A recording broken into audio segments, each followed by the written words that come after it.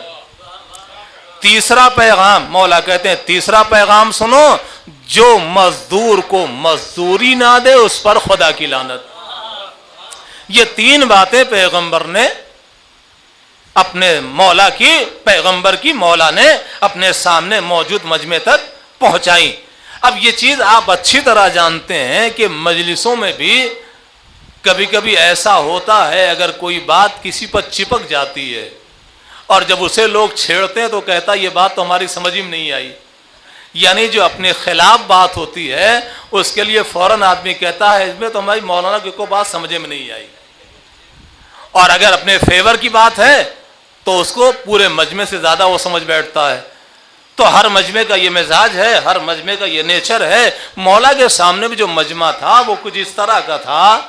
اچھا دیکھیں یہ بھی فطری طور پر ہو جاتا ہے، بات کسی کے لیے کہی نہیں جاتی ہے، ایک عام بات ہوتی ہے مگر کہیں جا کر کے فٹ ہو جاتی ہے، تو اب وہ پڑھنے والا تو نہیں جانتا ہے مگر چونکہ مجمع و مقامی ہوتا لہذا وہ طے کر لیتا کہ بات کہاں جا رہی ہے، اور پھر وہ بعد میں کہنے لگتا کہ آج تو نشانے پہ بہت صحیح لیا مولانا نے، جبکہ ایسا ہوتا نہیں۔ مولانا ایک کامن بات کہتے ہیں، ایک عام ایک جنرل بات کہتے ہیں، اب وہ کہیں جا کے لگ جائے وہ الگ بات ہے۔ مولا نے جب یہ باتیں کہیں تو بہت لوگوں نے سمجھا بھی، مگر اسی مجمع سے کچھ لوگ ایسے تھے جو نہ سمجھ کر بن کر کے مولا کے پاس آ گئے اور آگے کہنے لگے یا علی آپ نے یہ 3 باتیں ہم تک پہنچائی ہیں ان میں سے ایک بات بھی ہماری سمجھ میں نہیں آئی،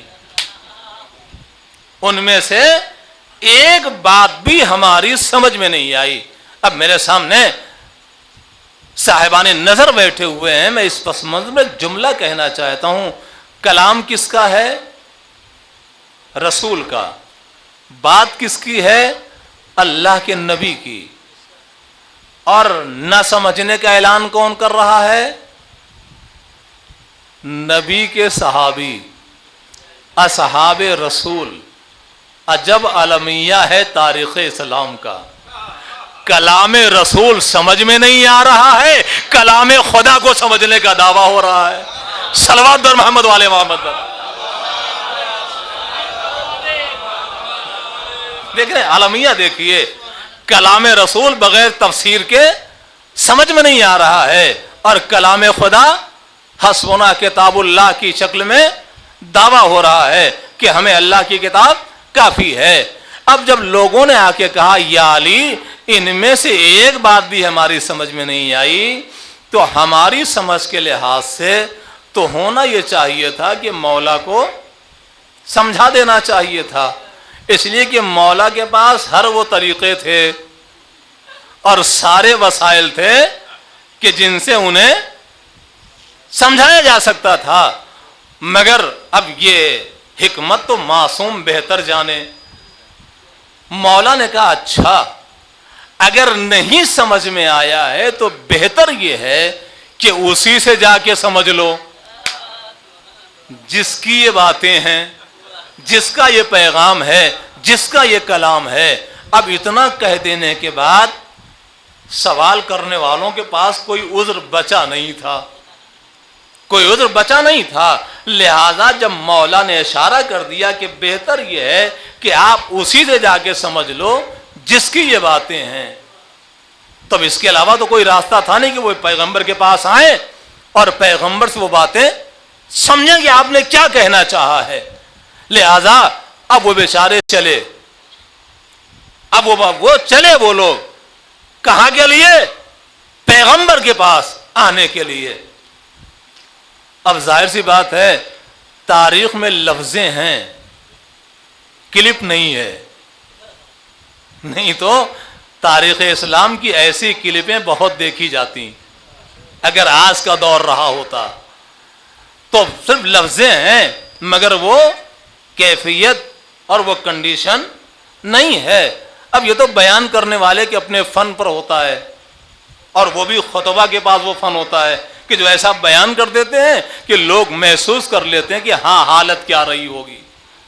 مگر کچھ ایسی کیفیت تھی کہ بڑی تیزی کے ساتھ اور بڑی الجھن میں چل کر کے پیغمبر تک وہ آئے، اور آنے کے بعد کہنے لگے یا رسول اللہ، گھبرا گھبرا کر کے، پریشان ہو کر کے، یا نبی اللہ، یا رسول اللہ، آج علی نے آپ کے حوالے سے 3 باتیں ہم تک پہنچائی ہیں، مگر ان میں سے ایک بات بھی ہماری سمجھ میں نہیں آئی۔ اب مجھے نہیں معلوم کہ پیغمبر نے 3 باتیں کیوں کہیں، اور یہ 3 لوگ ہی کیوں آئے سمجھنے کے لیے۔ صلوات در محمد والے محمد پر۔ مگر ظاہر سی بات ہے یہ دروازہ ایسا ہے، یہ در ایسی ہے، یہ بزم ایسی ہے، یہ بارگاہ ایسی ہے کہ یہاں جو بھی آتا ہے وہ تشنا ہو کر کے نہیں جاتا ہے، وہ سیراب ہو کے جاتا ہے، وہ جواب لے کے جاتا ہے، وہ مرادیں پا کے جاتا ہے۔ لہذا پیغمبر نے کہا ٹھیک ہے بتاؤ وہ کون سی باتیں جو آج علی نے ہمارے حوالے سے پہنچائی ہیں اور تمہاری سمجھ میں نہیں آئی ہے۔ پیغمبر سب جانتے ہیں مگر کہلانا انہی کی زبان سے چاہتے ہیں۔ کون سی باتیں ہیں وہ جو تمہاری سمجھ میں نہیں آئی اور ہمارے حوالے سے تم تک پہنچائی گئی ہیں؟ کہ یا رسول اللہ، پہلی بات تو علی نے یہ کہی ہے کہ جو اپنے باپ کو گالیاں دے اس پر خدا کی لعنت۔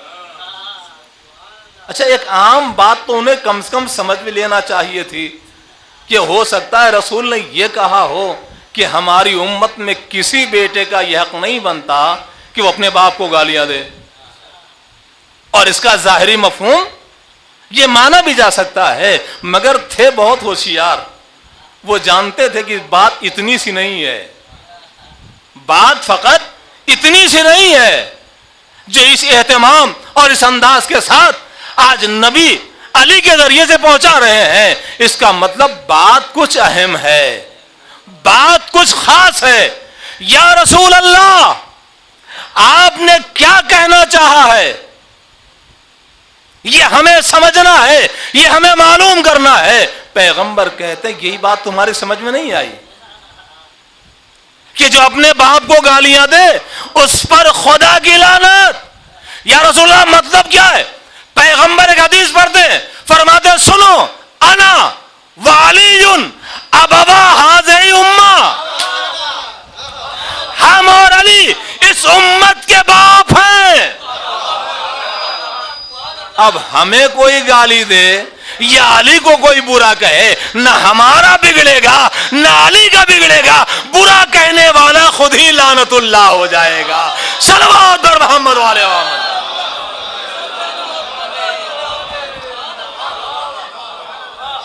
اب جو اتنی خطرناک تفسیر اس کلام رسول کی سنی، تو فوراً ہی 50% بیٹری ڈسچارج ہو گئی, ایک دم ٹھنڈے پڑ گئے. ارے باپ رے باپ, نہ ان کا بگڑے گا نہ علی کا بگڑے گا, اور برا بھلا کہنے والا وہ خود ہی لعنت اللہ ہو جائے گا.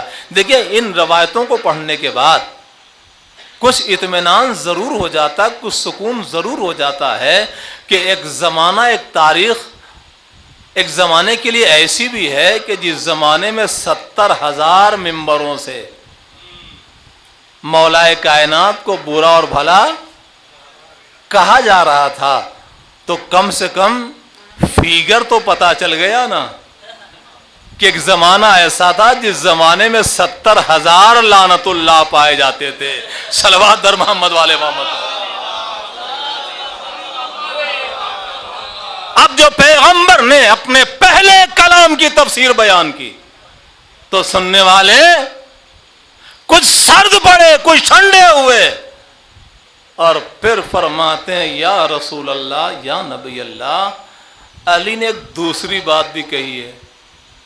کہ وہ بتاؤ وہ کیا کہا ہے؟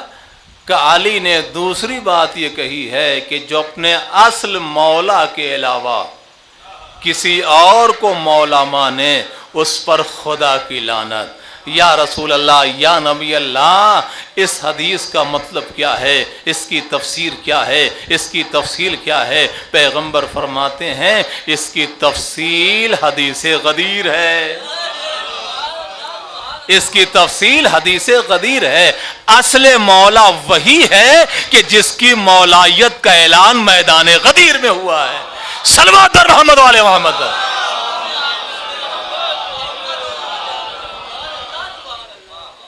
اور اب انہوں نے دو باتوں کی تفسیر ان تک پہنچ گئی, یہ ٹھنڈے ہوتے چلے گئے اور فرماتے ہیں, کہتے ہیں کہ یا رسول اللہ, علی نے ایک آخری بات اور بھی آپ کے حوالے سے بیان کی ہے, اور فرمایا ہے کہ جو مزدور کو مزدوری نہ دے اس پر خدا کی لعنت.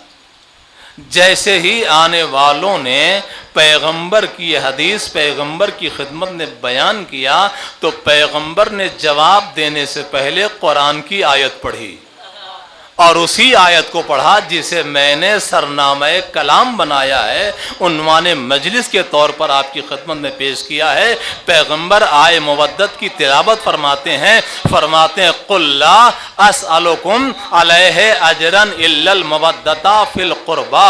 سنو, اس آیت میں مزدور میں ہوں, مزدوری محبت اہل بیت ہے. صلوات در محمد والے محمد.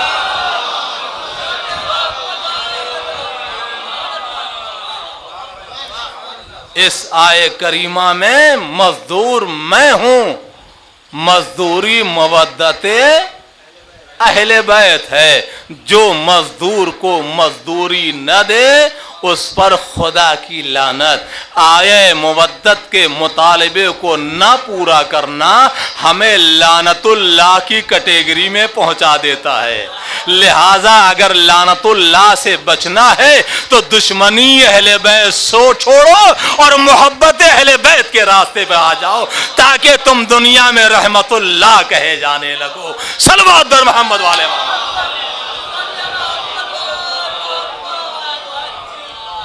تو ایک سب سے بڑا نقصان جو اس آیہ مودت کے مطالبے کو نہ پورا کرنے کا ہے وہ یہ ہے کہ ہم لاکھ کلمہ گو مسلمان ہوں, مگر اگر اس آیت کے مطالبے کو نہ پورا کریں گے تو نہ رضی اللہ ہوں گے نہ رحمت اللہ ہوں گے. صلوات در محمد والے محمد. تو اس نقصان سے بچنے کے لیے ہمیں آیہ مودت کے مطالبے کو پورا کرنا ہے, اور جو پورا کرے گا فائدے تو بہت سے ہیں مگر صرف ایک فائدہ آج کی اس مجلس کے ذریعے سے میں آپ تک پہنچانا چاہتا ہوں اور اسی پر مجلس مکمل ہو جائے گی. ایک فائدہ کیا ہے, جہاں بھی اس آیہ مودت کے مطالبے کو پورا کیا جاتا ہے وہاں وقت کے ظالم سے خوف ختم ہو جاتا ہے. صلوات در محمد والے محمد. نہیں، میں لفظیں بدل دوں تاکہ بات پوری آپ تک پہنچ جائے. جہاں بھی آئے مودت کے مطالبے کو پورا کیا جاتا ہے وہاں سپر پاور سے ڈرنا سوال ہی نہیں ہوتا. وہاں سپر پاور کو سپر پاور سمجھا ہی نہیں جاتا ہے. صلوات در محمد والے محمد پر.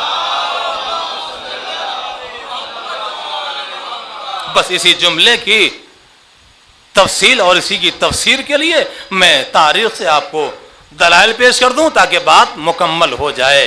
جہاں بھی آئے مودت کے مطالبے کو پورا کیا جاتا ہے وہاں نہ ظالم کا خوف ہوتا ہے اور نہ سپر پاور کا ڈر ہوتا ہے. وہاں کسی طرح کا کوئی خوف نہیں ہوتا ہے. حجاج ابن یوسف کا زمانہ ہے. شہادت مولا کائنات امیر المومنین حضرت علی ابن ابی طالب علیہ الصلوۃ والسلام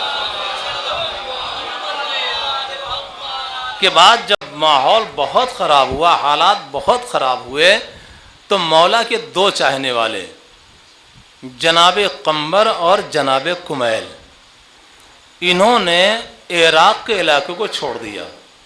اس لیے کہ زمانہ مولا کی شہادت کے بعد بد سے بدتر ہوتا جا رہا تھا. تو یہ جب علاقہ چھوڑ کر چلے گئے اور یہ ملعون آیا تو اس نے ان کی تلاش شروع کر دی، دونوں کی، جناب قمبر اور جناب کمیل.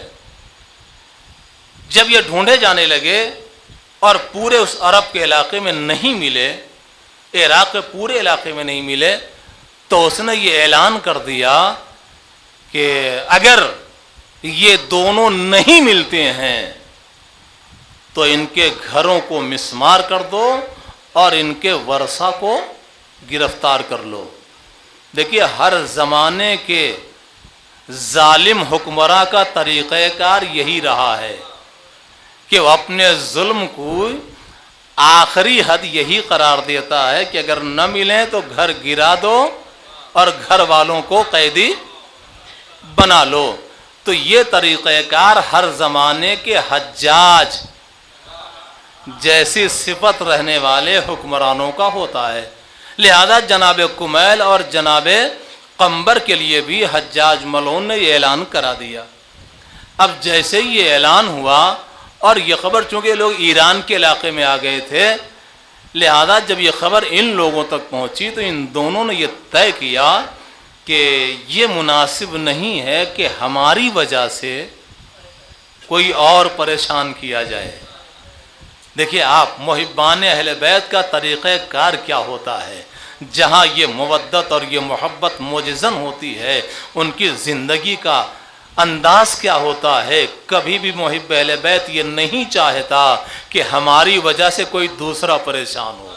اس کا مطلب یہ ہے کہ محب اہل بیت خود غرض نہیں ہوتا ہے، خود غرض یہ نہیں ہوتا ہے. لہذا ان دونوں نے یہ طے کیا کہ ہمیں اب وہاں چلنا چاہیے تاکہ ہماری وجہ سے دوسرے نہ پریشان کیے جائیں. لہذا یہ دونوں خود ہی حجاج کے سامنے حاضر ہو جاتے ہیں.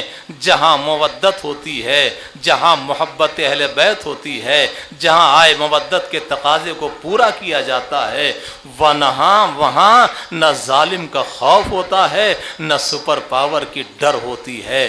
یہ دونوں اطمینان کے ساتھ حجاج کے سامنے آ گئے.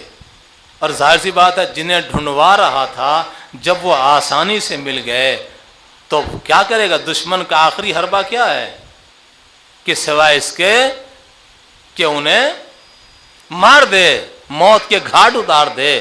لہذا حجاج نے جناب قمبر سے پوچھا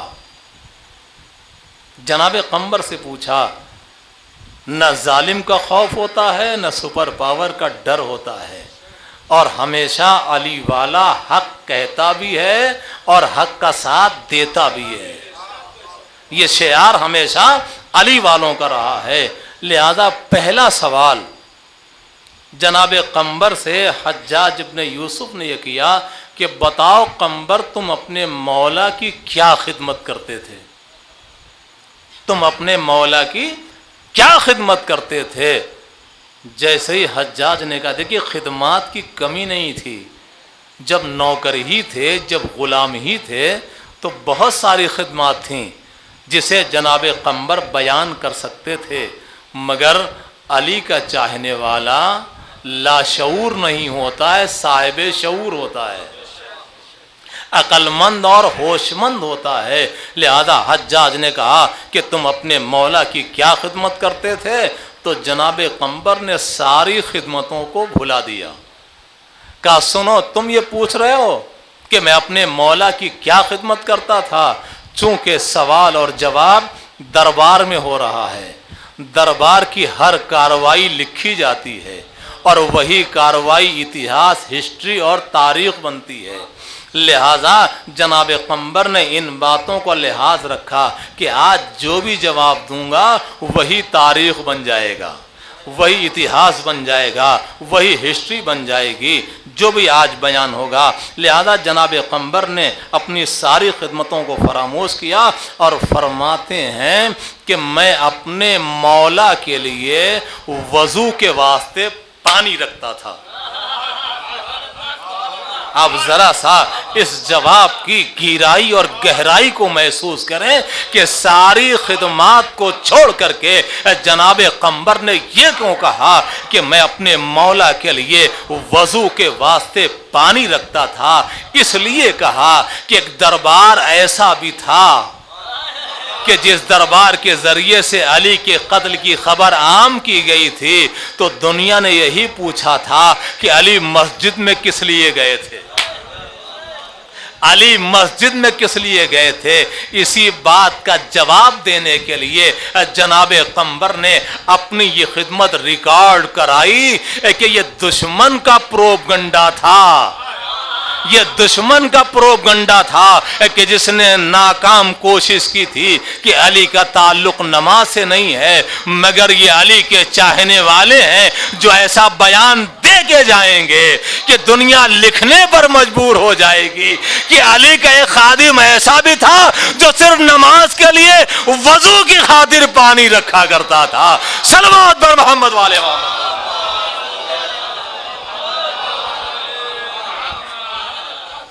دیکھیے ہم یہ باتیں بڑی آسانی کے ساتھ سن لیتے ہیں، مگر اسے آپ محسوس کیجئے کہ اگر آج کے تھانے میں جا کے آپ کو کوئی بیان دینا ہو تو شبد ٹھیک سے زبان پر نہیں آتے، زبان لکنت کرتی ہے، لڑبڑانے لگتی ہے، الفاظ صاف نہیں نکلتے ہم سے۔